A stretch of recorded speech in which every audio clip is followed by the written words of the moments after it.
실록 전기소설 유창 제13화 공심일시 조선의 스승 유창 유현종 지음 영상 편집 유찬종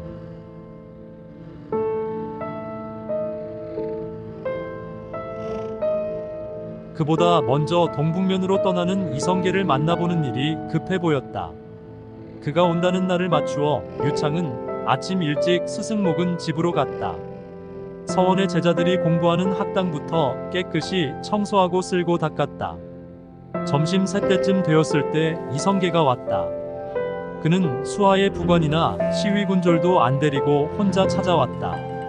놀라운 것은 무장이면서도 갑옷을 입지 않고 평복을 입고 있다는 것이었다. 어서 오십시오. 선생님은 서재에 계십니다. 유창이 인사하자 안으로 들어가려던 이성계가 돌아보았다. 그는 기골이 장대한 헌원장부였다. 큰 눈에서는 안광이 형형하게 일고 있었다. 오, 그러고 보니 형씨가 유창씨로군요. 그렇습니다. 안녕하십니까? 반갑습니다. 난 이 댁에 여러 번 출입해서 제자들은 대충 아는데 학형은 왜 처음 만나지요? 원래 제가 변변치 못해 눈에 띄지 못하니 그럴 것입니다. 서재로 들어가시지요. 유창은 앞서서 이성계를 인도했다. 모근을 만난 이성계는 정중하게 인사를 올렸다. 그간 안녕하십니까? 오랜만이군요. 이번 외구 터벌전을 끝내는 데는 여러 날이 걸린 모양이요? 전지에 나간 지 두어 달 됐나 싶습니다. 돌아와 보니 조정은 만신창이가 되어 있었습니다. 친명파다 생각되는 사람들은 모조리 잡아가 두고 처단하고 귀양 보내고 그랬더군요. 나라 안팎 사정이 그렇잖습니까? 그전처럼 원나라 편만 들을 수 없고 그렇다고 신흥강국이 되어가는 명나라 편만 들을 수 없지요. 그걸 알면서 어느 한쪽 편만 들어서 상대를 인정사정 없이 쳐내면 언젠가는 보복을 받게 되지요. 그리 되면 악순환만 계속되어 나라만 결단나고 백성들만 어육이 되는 게 아닙니까? 모근은 심각하게 고개만 끄덕였다. 나라의 현자이신 모근 선생 같은 분이 질정하여 나라를 바로 잡아주셔야 합니다. 부끄럽습니다. 동북면으로 나가라 하니 나가긴 하지만 피해 나가기만 하는 것만 같아 괴롭습니다. 사필규정이니 참고 기다려봅시다. 아, 예, 쓸데없는 얘기만 했군요. 오늘 유망한 석학을 만나 감사합니다. 저는 붓대 그를 잡아야 할 어린 나이에 활을 잡았습니다. 그러다 보니 무식하지요. 이성계는 지금까지 전지에 나가 싸워서 단 한 번도 패해 본 적이 없다며 손자의 병법을 통달하고 있어 그런 모양이라고 말들 합니다. 물론 패한 적은 한 번도 없지요. 하지만 내가 병서에 통달해서 이긴 건 아닙니다. 내 육감으로 임기응변한 군략이 맞아 떨어져 이겼을 뿐이지요. 그래서 뒤늦게 독서를 하고 유수를 배우려 하는 건 아닙니다. 언젠가 어느 스님한테 들은 이야기가 언제나 잊혀지질 않았습니다. 송나라를 세운 태조 조광윤에 관한 일화였습니다. 당나라가 멸망하자 중국은 완전히 분열하여 싸웠는데 조광윤도 통일전쟁에 나서서 남당의 장숙과 결전을 벌이게 됐더랍니다.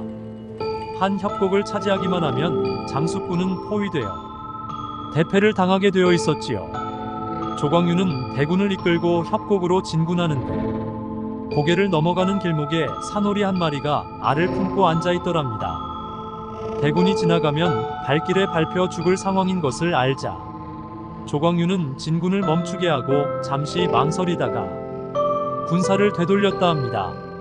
산오리가 부활을 해서 새끼들을 까고 산에서 내려가기를 기다렸다가 우리도 진군하여 적군을 포위 섬멸하자 그러더란 겁니다. 부하들이 모두 목전에 승리를 두고 그냥 포기했다며 불만을 터뜨렸는데도 조광윤은 새끼 품은 날짐승을 어떻게 해치느냐며 보름을 기다렸답니다. 마침내 새끼들이 탄생하자 그 어미 산오리는 새끼들을 데리고 물가로 떠났고 그제야 조광윤은 군사를 움직여 포위하려는데 늦어진 바람에 그 계략이 탄로나 오히려 적에게 대패하고 퇴각해야 했더랍니다. 그런데 한 달쯤 지나자 수백 명의 적군 군사들이 조광윤의 군영에 몰려와 항복을 자청하더랍니다. 천하를 다투는 전쟁인데도 태어나는 어린 생명을 위해 공격을 유보하는 장수라면 저흰 그런 인간적인 대장 밑에서 싸우고 싶다는 것이었습니다. 허참 감동적인 이야기요. 천하를 얻는 장수는 뭐가 달라도 다르군요. 모근이 감탄하자 이성계는 마저 자기 얘기를 마쳤다. 그런데 어느 날 진중에서 잠시 휴식하는데 부장 중 하나가 읽고 있던 책을 보게 됐습니다. 펼쳐놓고 칡간에 간 것이었죠. 그 책의 첫 구절은 적선지가 필유여경하고 불적선지가 필유여왕이니라 였습니다. 선을 쌓은 집은 반드시 경사가 있고 선을 쌓지 못한 집안은 반드시 재앙을 받는다라는 뜻임은 알 수 있었습니다.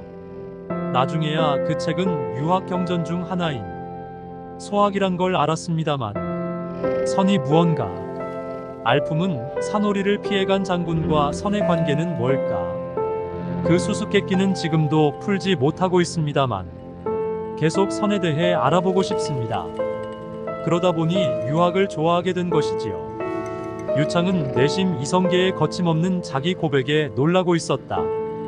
전지를 누비는 무장이라면 학자 정도는 업신 여기거나 그럴 수도 있을 텐데 이성계는 아니었다. 의외에도 겸손한 면도 있고 진지하며 솔직해 보였던 것이다. 어떠시오?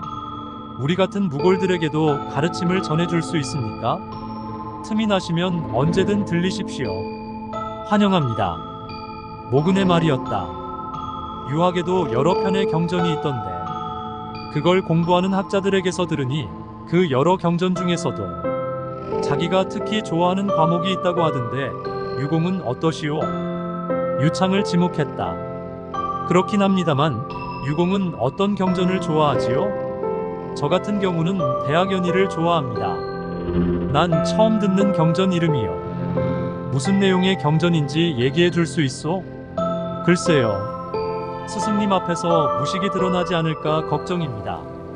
스승님께 들으시지요. 실록 전기소설 유창 제13화 끝. 다음 제14화에서 계속됩니다.